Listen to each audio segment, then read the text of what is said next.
So hey guys, welcome back to my YouTube channel, and today we are going to continue the series of Let's Make a Game. And what we had already done, we already added the movement system to it. We already added the graphics, which is our player character, to our game.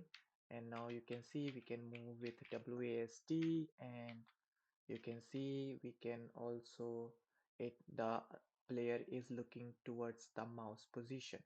So now let's change the movement system a bit. So I'm going to comment out it, and let me give you a very good movement system, movement uh, mechanic that you can use in most of the games. So what we will do is we will basically make our player go towards the mouse position. So how you can do that? You can just create a new direction. So we will just use a variable direction, and in this direction we will basically do one thing, which is take this mouse direction and we will subtract the position from it. And oh sorry, makes let's make it dot normalized. And what we will do, we'll do the same thing. We will set the velocity to direction times speed. And okay, so I think there should be a problem here. Let's do this.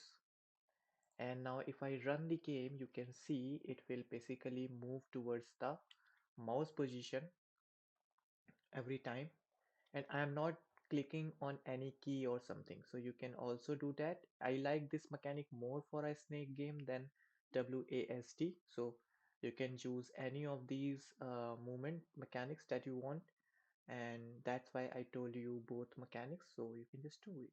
Now there is one issue with this mechanic here. You can see when it reaches the mouse position, it basically bugged out. Okay, so how you can fix it? You can basically do different thing. You can um, so you can basically do a lot of things here. You can also set the distance, so you can also calculate the distance between mouse position and the character position, and if it is less than something value, it will not move.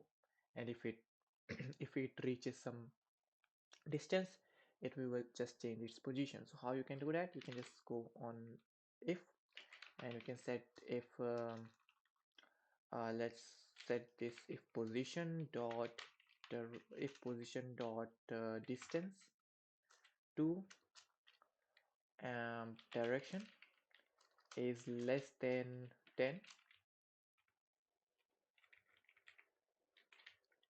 And okay, I will make sure if you are checking it with vectors, you need to use distance squared to get the correct distance. So I'm going to use this. Okay, and if the distance is not less than 10, it will move. If it is less than 10, it will not move. It's very simple. So you can see, okay, I think there is a problem here. So let's okay, so this should be so if it less than 10, we will move, right? So if it not less than 10, we will not move. So I added, let's use this for now. If it is okay, let me use position distance 2 here.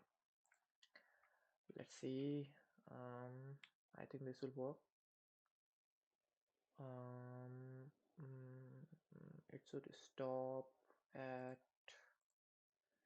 10 if the if position, okay, sorry, if position dot distance to direction is less than 10, then it should oh, I think I did it wrong, I guess. What I did wrong, if it is greater than 10, okay, we can also do one thing, which is if it is greater than 10, then move. So let's see if this logic will work. I think it is not working. Let's try it 100. Let's see what we will get.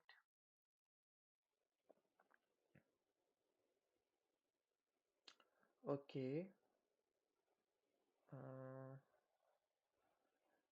think there is a problem here, which oh, I think I should do it mouse direction. Yeah, so that's the problem here. I need to do it in mouse direction. So if it is greater than 100, you can see it will come back and it will do it something like this, right? So you can see you can also create this mechanic, and if I make it 10, you will see it much better. So you can see it is basically calculating. You can see it will look like this. Okay, so it will just come here and hang out like this. So I would like to do it as 100. So if our mouse is at some stationary position, it will just move around it like this. So thanks for watching.